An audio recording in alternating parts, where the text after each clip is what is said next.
Hey guys, it's Nintendo Gamer 67 here. Today I'm going to be reacting to the Nintendo Direct. So this is like a Nintendo game of some kind where we play as a Mario. So this is a game that they already made, but they're making it again. So right here, as you can see, I'm gonna point out this Easter egg you might not recognize. This is Mario. And these guys down here, that's Luigi. Green Mario. I am not a YouTuber. I am not a Nintendo YouTuber. But like most people, I enjoy some Nintendo games. I wouldn't really call myself a big fan of any Nintendo franchise outside of Zelda and maybe Donkey Kong, but the company consistently delivers good shit in all shapes and sizes. But I would be lying if I said there isn't a burning hole in my wallet shaped like $500 and a few shreds of my dignity. So as a normal person who has nothing monetarily to gain from buying a Switch 2, but did it anyway, I want to document my experience and maybe help out anyone who's on the fence about it. And don't worry, the answer at the end of this video isn't going to be, "It depends on you," like it seems like everyone and their mom's girlfriend's husband's dog is saying in their reviews. Everyone's got a podcast these days. Because "it depends" is objectively true, but it's not helpful. So I will deliver a concrete answer as someone who enjoys Nintendo games but won't spend money on them if I don't genuinely have something meaningful to gain. But first, I want to make some things known regarding the current conversations I keep seeing online.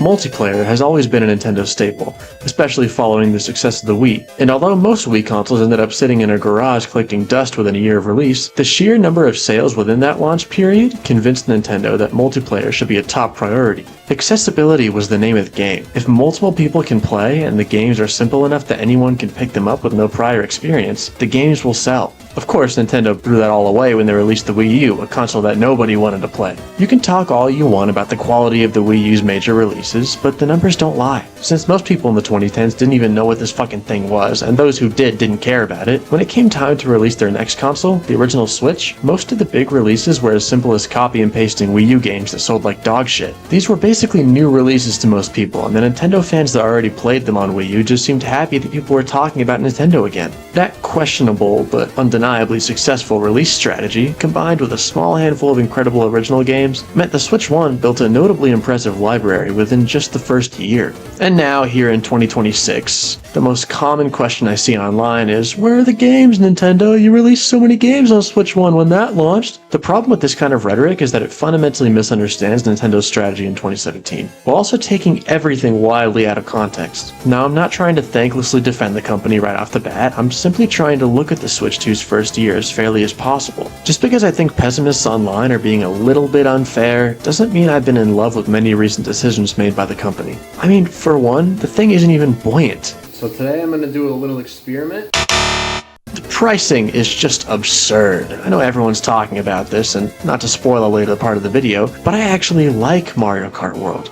I think it's fun, but I would not pay $80 for Mario Kart, and I still haven't. Companies like Target and Walmart aren't allowed to chase you out of the store, and they can't legally prosecute any one person if the total number of stolen items equals less than $1,000. For legal reasons, I must say this segment is for educational purposes, and intended only to point out a major flaw in the corporate systems of the United States so that it may be addressed accordingly by the powers that be. I am not telling anyone to steal from Target or Walmart.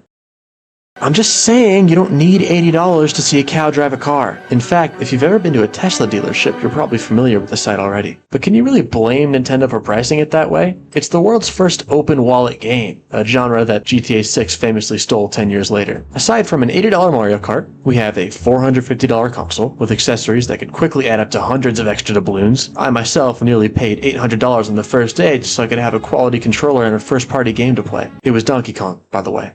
I wasn't lying when I said I didn't pay for Mario Kart. You think that was a joke, but it wasn't. I can't legally get on a flight to Japan, and if somehow I make it on the plane, I sure as hell won't see Mount Fuji. In any case, I would be in hot water if not for student loan refunds. I would show you the receipt, but it looks similar enough to a job application that I'd worry about scaring away any Xbox fans still watching. Another major flaw in Nintendo's strategy, in my opinion, is their over-reliance on Nintendo Switch 2 editions. If you're from the PlayStation camp and are used to things making sense, this might be a bit difficult to explain. Essentially, Nintendo has been re-releasing releasing Switch 1 games with slightly upgraded graphics and charging money for the upgrade pack. This itself is a simple enough concept, and while it's a little annoying I have to pay even more to play games I already own with the power of my $450 LED brick, I understand paying a little bit extra for an upgraded experience. I mean, what's a couple bucks for Zelda in 4K? What the fuck? I still bought it, of course. The real problem with these editions is that they include little bits of original content that subsequently raise the cost of the upgrade pack. It's like DLC, but a lot more convoluted. And again, this wouldn't be too big a deal if the bonus content was actually something solid, but 2017's Breath of the Wild is now a $90 game if you want all the content, and Nintendo's justification is literally Google Maps. I won't drone on much further about prices, because it's the main thing people talk about when it comes to Switch 2, for good reason, and I'm sure we're all tired of hearing about how expensive everything is. The thing is,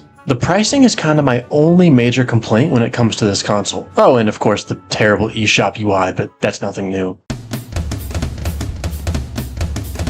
The Switch 2 is a major upgrade in terms of hardware, but you probably knew that already. What you might not know, however, is the extent to which Switch 1 games benefit from all the improvements. I mean, have you seen any recent Pokemon game running on Switch 2? It's like practically a new game. If you're someone with a decent library of Nintendo games who still consistently uses the Switch 1, I'd say the Switch 2 is more than worthwhile, even if you aren't buying any of the new exclusives. It's honestly really nice just to have a more premium feeling console to play games on, especially when there's the promise of years of support from first and third party sources. I mean, it's practically guaranteed you'll want to Switch 2 at some point if you're a fan of any Nintendo IP, so it wouldn't hurt to rip the band-aid off now and enjoy the upgrades a bit early. But if you're in the other camp of gamers, and you aren't particularly interested in Mario or Pokemon, you're still in luck, because the Switch 2 is already building a sizable library of third-party releases, from ass-old games to ass-new ones. It's looking up to be a serious competitor to other handheld consoles like the Steam Deck. To be completely honest, it's starting to get to a point where if you have a decent computer and a Switch 2, you can kind of play everything. And if anything in this catalog interests you, I'd say it's more than worth investing in a Switch 2. I mean, Jesus, have you seen the Steam Deck prices lately? Nintendo is no cheap date, but compared to the rest of the industry, they're practically putting out for anyone with a pulse. So if that's all enough to convince you, go out and get yourself a Switch 2. But not yet, because I haven't even talked about the Mario Kart World, Donkey Kong Bonanza, Kirby Air Riders, Drag X Drive, because I know how much we've all been itching to play wheelchair basketball, and God knows Nintendo Switch Sports isn't going to give us that. Switch 2 even has the power to emulate GameCube games. That makes it at least more versatile than a Chromebook. In all honesty, the games are quite few in number, but what they lack in quantity, they make up for in Bonanza. Donkey Kong Bonanza is a game from the developers of Mario Odyssey. It was the first game I bought for my Switch 2, and it's so good that I haven't played it yet. I heard there's a big crocodile in it though, and I love me a big crocodile. People tell me Kirby Air Riders is fun, but I've only played it a handful of times, none of which were entirely sober, so I still haven't really figured out how to turn. But I like the flashing colors, and the music is mostly unintelligible, but I'm sure there's some good stuff in there, especially if you're a Kirby fan. It is a bit baffling to me that Nintendo released two first-party mascot racing games within half a year of each other, especially when one is noticeably cheaper, but also noticeably absent of Wario. But Mario Kart World is so big and there's so much to explore. So much, in fact, that I forgot this was a racing game. I quite enjoy the new Mario Kart. People complain that it doesn't have as many tracks as 8 Deluxe, which is true, but also pretty unfair. 8 Deluxe has nearly a decade of DLC and free updates under its belt, and World just came out. Not to mention, since when does the number of tracks decide the quality of the game? Yeah, 8 Deluxe has 10 Rainbow Roads and 11 Bowser's Castle, but it also has like 15 Mario Circuits, which is at least one more than usual. I don't want to hear another fucking person say that 8 Deluxe is better than World because it's got Bowser's Big Bean Burrito or some shit, because 8 Deluxe will never have an open world. And that's one reason to play 8 Deluxe. The real highlight of this game is the trick system. There's so much crazy shit you can do in this game. They got walls jumping Luigi, rail grinding Luigi, purple Luigi. If you can dream it, chances are some guy on YouTube that's more skilled than you has done it. And that's the power of Switch 2. Minecraft is a game that isn't on Switch 2. Never mind, they just announced it. Create, explore, survive. So this is Minecraft, and Dedicated Nintendo Switch 2 version of Minecraft. this is Minecraft. This just in, Switch 2 is officially the highest selling video game console that starts with Switch and ends with 2. In all honesty, I've spent most of my time with Switch 2 playing Breath of the Wild and Tears of the Kingdom. And for as much shit as I gave Switch 2 editions, these are some of the only games that I feel are well worth an insane price tag. Especially when they look this damn good. You guys don't understand, the water in these games is so beautiful, amazing looking water in this game. I just want to take it out to dinner and watch as my card declines times before we're kicked out of the Applebee's. Another game I've spent a lot of time with recently is Deltarune, which, let's be honest, is practically a Nintendo game at this point. The art style, the characters, the combat, the music, oh my god, the music! This OST has become the soundtrack to everything I edit both on this channel and my Dead Gaming channel, which you can support through the link below.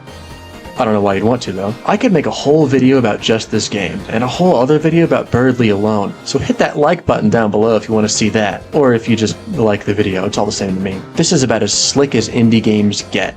Then again, I haven't played Garfield Kart yet. I also haven't played Switch 2 Welcome Tour, but put down your pitchforks, folks, I hear you. I only skipped it when it released, so I can play it now for this video.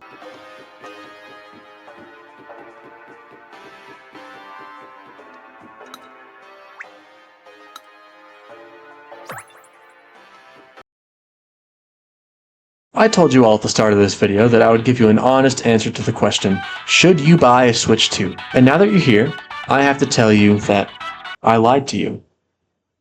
I didn't actually steal Mario Kart World. I stole Fitness Boxing 3. And also I think you should get a Switch 2. It's a fun time if you can afford it, and if you can't, that's fair. I can't either. If you enjoyed this review and want to see more videos that are not quite like this one, but also kind of like it because I'm the one making them, be sure to subscribe and turn on notifications. I don't know if that's still a thing. I haven't checked in like 3 years.